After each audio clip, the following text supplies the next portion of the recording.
warahmatullahi wabarakatuh. Selamat datang dan selamat bergabung di Podsolik, Podcast of Soil Knowledge and Science, Departemen Ilmu Tanah dan Sumber Daya Lahan, Fakultas Pertanian IPB University.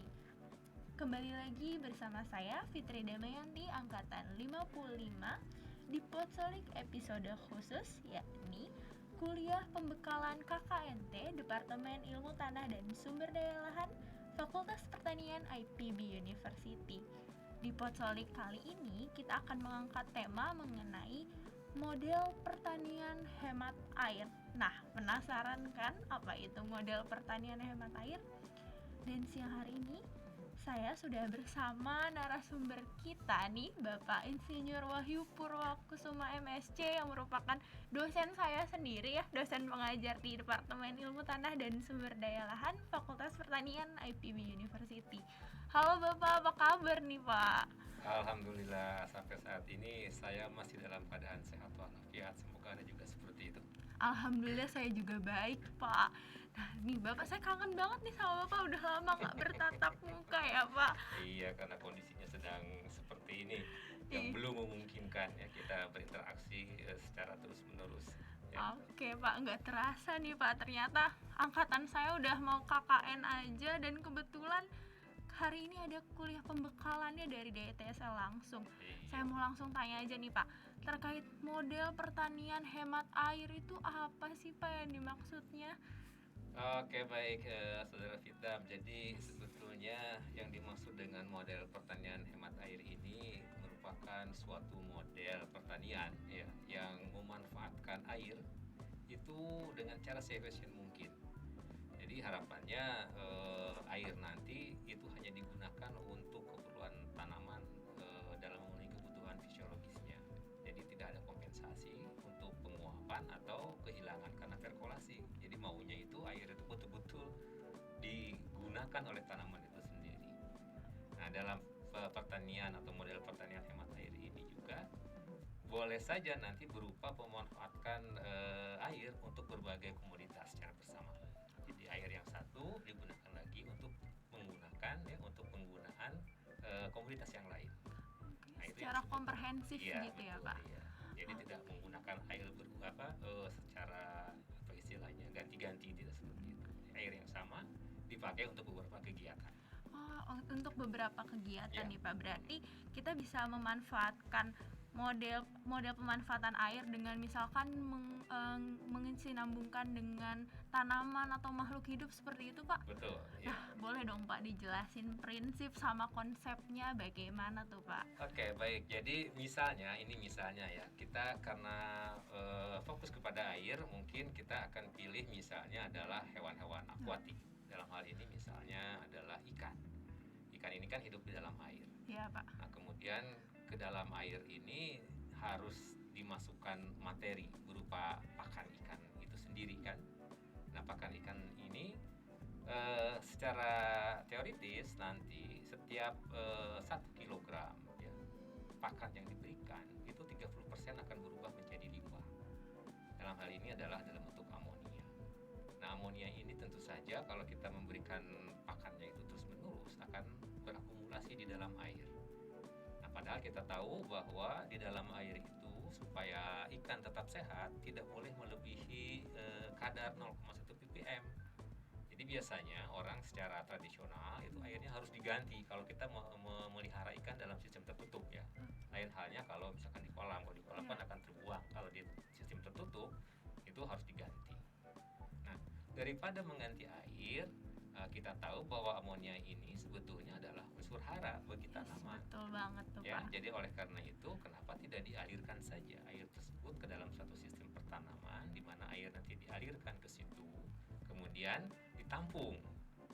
Nah, air yang ditampung ini tentunya sudah diambil ya unsur haranya oleh tanaman tersebut sehingga nanti bisa dikembalikan lagi ke tempat pemeliharaan ikan tersebut dan kondisinya kualitasnya sudah memenuhi syarat untuk hidup ikan yang bersangkutan. Berarti ada sirkulasi Ya, seperti model itu ya, resirkulasi ya, iya. istilahnya itu model resirkulasi. Tapi kalau resirkulasi kan bisa dengan mekanik, ya bisa dengan sistem yang lain. Nah, ini kita mencoba memanfaatkan tanaman. ya sebagai filternya. Jadi simbiosis mutualisme, tanaman dapat unsur Betul, haranya, betul. si ikan dapat tempat tinggal dan Iya, makanannya, seperti iya. itu ya Pak? Cuman ada hal yang harus diperhatikan. Jadi artinya begini, karena ini konsepnya adalah keseimbangan materi, jadi kita harus berhitung, ya harus berhitung dengan lebih teliti. Inilah kemampuan kalian lah mahasiswa, Kita ya yang ya, Pak. harus betul, kalian yang harus menghitung. Jadi kalau misalnya jumlah populasi ikannya misalkan 5, lalu pakan yang diberikan itu harus misalnya sekian gram, apakah nanti ya dengan konsep tadi 30% akan menjadi limbah, itu apakah nanti akan bisa memberikan unsur hara yang cukup bagi tanaman. Nah, oleh karena itu tanamannya juga harus dihitung populasinya. Pak, berarti main hitung-hitungannya itu Betul, harus tepat ya Pak? Itulah fungsi kalian nanti ketika ada atau berada di masyarakat, ya, dan memberikan edukasi kepada masyarakat. Jadi tidak asal jor-joran. Anda misalkan miara ikan dalam satu ember, lalu tanamannya ada 100, populasinya ada 100, kan tidak mungkin. Sesek ya Pak? Iya, jadi harus dihitung betul-betul jumlah airnya berapa, pakannya berapa. Berarti saya harus menanam jumlah tanamannya itu berapa. Termasuk jenis tanaman sama jenis ikan yang ditanam di Ya, kembang-biangkan ya Pak? biasanya sih kalau ingin aman adalah jenis-jenis ikan yang tahan terhadap berbagai kondisi. Karena kan Contohnya Pak? ya misalnya kalau yang umum sih lele ya, Oh, lele tapi itu. mungkin terlalu mudah lah lele itu. Yang mungkin bisa ditingkatkan sedikit, misalnya ikan mas, atau kalau perlu juga ikan hias dan sebagainya. Jadi bisa langsung dimakan juga ya Pak? Ya, Nah. kalau untuk ikan lele yang lain bisa dimakan, kalau ikan hias kan bisa dijual. Oh, nah itu Iya, dia, dapat seperti itu. cuan lagi ya Pak? Iya, jadi perhitungannya ya. Jadi kami dari dosen mestinya ini mengandalkan kepada kalian Siap. untuk berhitung, karena sudah dibekali dengan berbagai keilmuan, baik itu kimia tanah, ya, biologi, fisika, Kesuburan. itu semuanya ada di sana. Siap Ya. Pak, oke. Jadi itu yang harus diperhitungkan. Termasuk juga nanti adalah debitnya. Ya, debit, karena tadi saya katakan bahwa unsur hara yang mengalir ke tanaman ini itu harus mempunyai waktu diam tertentu. Waktu diam itu berarti dia ada di situ tuh berapa menit supaya si tanaman sempat menyerap unsur haranya. Karena kalau terlalu cepat si tanaman nggak bisa nangkep. Iya, terlalu Iya, dia terjun cuma gitu ya, lewat Pak? saja kan. Oh. Nah, oleh karena itu harus dihitung berapa debitnya. Ini juga adalah bidang kalian yang sudah diajarkan di semester-semester sebelumnya. Sudah Pak, pengair Iya, ya Pak? di pengair diantaranya ya. Jadi Anda harus hitung seberapa cepat. Nanti Anda juga harus menghitung seberapa besar kapasitas pompanya misalnya ya. Lalu berapa volume airnya dan sebagainya. Pasti anak-anak ilmu tanah udah fasih sih Pak, Iya. udah jago ya Itu Pak? yang kami harapkan, bahwa kalian harus bisa menghitung. Jadi bukan hanya men-setting saja, menginstal ya sistem seperti ini, tapi juga berikut hitungannya, itu yang utama sebetulnya. Oke, di notes ya Soiler nih. Dan ada lagi nih Pak, kalau misalnya dari kelompok KKN saya sih Pak, Ya. itu menerapkan salah satunya ada vertikultur Pak, yang lagi tren banget. Itu Ya. kan salah satu model pertanian hemat air. Bapak boleh membagikan prinsip-prinsip terkait vertikultur tuh seperti apa sih Pak? Ya, jadi untuk vertikultur ini kan sebetulnya selain hemat air juga diharapkan hemat tempat ya. Jadi kita memanfaatkan alih-alih kita menggunakan luasan secara horizontal, Ya. kita memanfaatkan ke arah vertikal. Lalu kalau bisa ketika melakukan penyiraman itu, air yang disiramkan di atas misalnya ya, itu bisa menetes ke yang bawah, terus ke bawah gitu ya. Jadi cuma satu kali menyiram, semua tanaman itu bisa mendapatkan air ya. Jadi itu prinsipnya. Cuman yang saya perhatikan dari KKN sebelumnya, kalian itu kalau menggunakan prinsip pertanian vertikal ini rada asal-asalan. Nah loh, Ya, ketahuan, rada ketahuan, asal-asalan. Jadi ketahuan. misalnya kalian akan menanam tanaman tertentu, sebut Ya. saja misalnya cabai ya.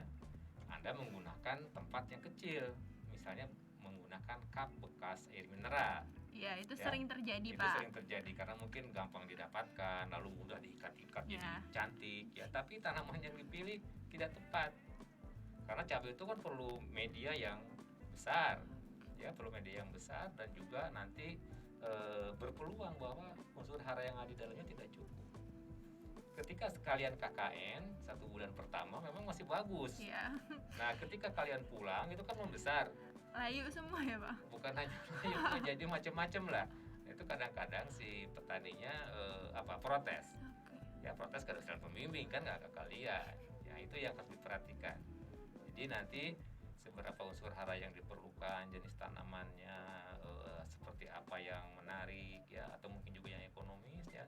Nanti seberapa banyak unsur haranya mungkin nanti Ibu Desi akan menerangkan mengenai hal itu.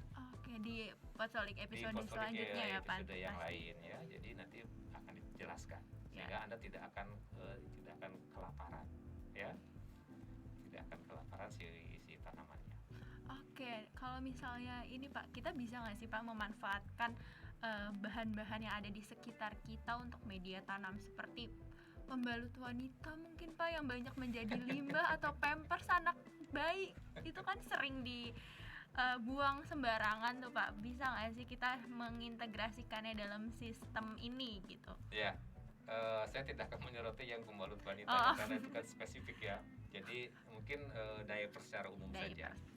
Baik, jadi diapers ini kita tahu dia mempunyai kemampuan untuk menyerap air bahkan sampai 200 kali lipat. Jadi kalau ini digunakan sebagai salah satu media tanam, artinya bukan dia utama ya, sebagai salah satu tambahan untuk media tanam, tentunya nanti kita akan bisa memanfaatkan kemampuan ini untuk menyediakan air bagi tanamannya secara terus menerus. Jadi cukup sekali nyiram, misalnya yang harusnya menyiram itu sehari 2 kali, mungkin bisa 1 minggu sekali. Berarti karena nanti akan disuplai oleh dari diapers ini. Sangat bermanfaat ya Pak. Mungkin banyak Dan yang ada satu hal lagi. Apa tuh Pak? Bahwa ada bonus kalau dari diapers ini. Apa Pak? Yaitu berupa nutrisi. Ya, nutrisi yang terserap di dalam diapers. Limbah-limbah. Limbah-limbah berupa urin, yang lainnya. Dan itu kan merupakan unsur hara bagi tanaman. Wah, ide bagus nih Pak ya. Buat yang lagi KKN mau mengumpulkan diaper silahkan ya. Silahkan, salah satu alternatif yang bisa digunakan. Ya, mungkin dari sisi estetika atau itu kalian lah masih yang awam harus Pak memikirkan bagaimana meyakinkan masyarakat bahwa itu bisa digunakan. Karena kalau kita jujur saja, misalnya untuk di Bogor ya, itu satu kota ini ada berapa bayi yang ada di Bogor ya. Anda tinggal hitung kalau setiap hari itu harus ganti diapers 2, berarti kali sekian banyak bayi itu adalah limbah yang harus ditangani. Wah, ternyata dari sebuah diapers itu bisa menjadi sesuatu yang sangat bermanfaat ya Pak. Mungkin banyak yang nggak tahu, sekarang jadi lebih tahu, dan siapa tahu bisa menginspirasi soiler yang pengen nih mencuri-curi ide yang tadi Bapak udah paparkan.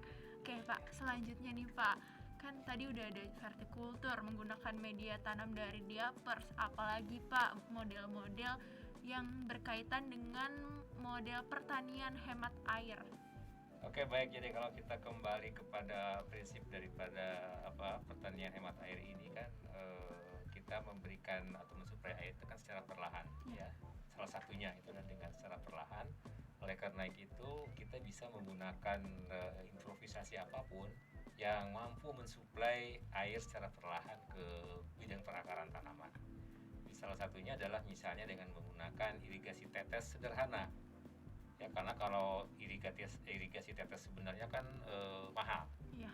Ya, jadi dengan sederhana itu artinya kita menampung air dalam suatu wadah, misalnya dengan menggunakan botol bekas air mineral ya.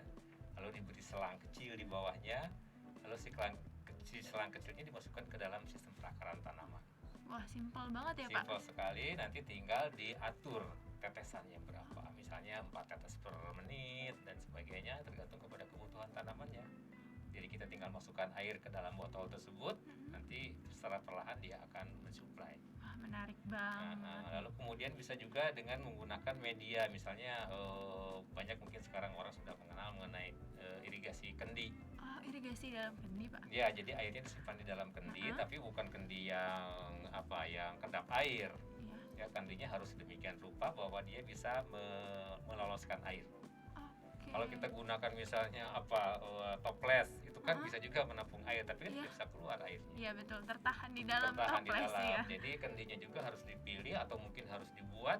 Nah, kalau harus dibuat, kalianlah orang tanah harusnya bagaimana membuat kendi sehingga mempunyai permeabilitas air dengan kecepatan kecepatan tertentu.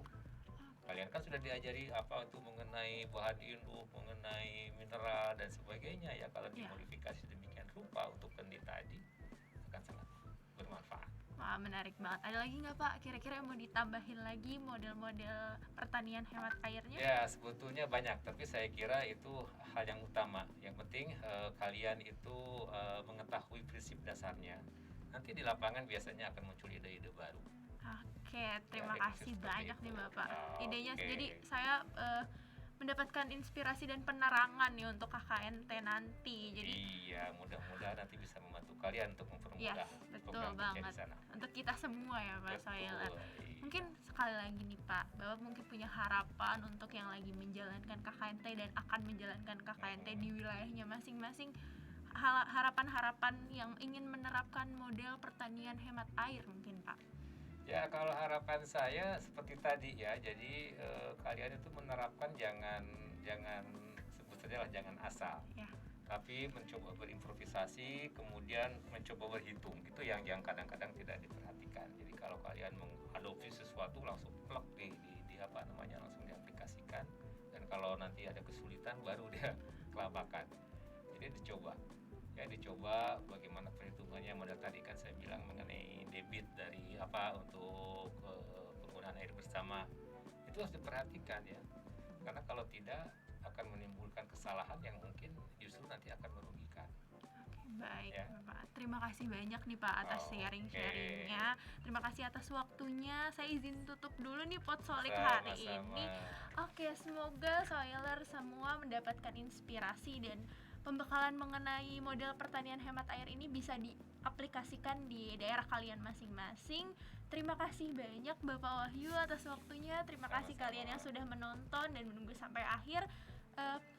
Kurang lebihnya mohon maaf. Wabillahi taufiq wal hidayah. Wassalamualaikum warahmatullahi wabarakatuh. Pertanian hebat, ilmu tanah kuat, lingkungan bersahabat, Indonesia bermartabat. Viva Soil Pak.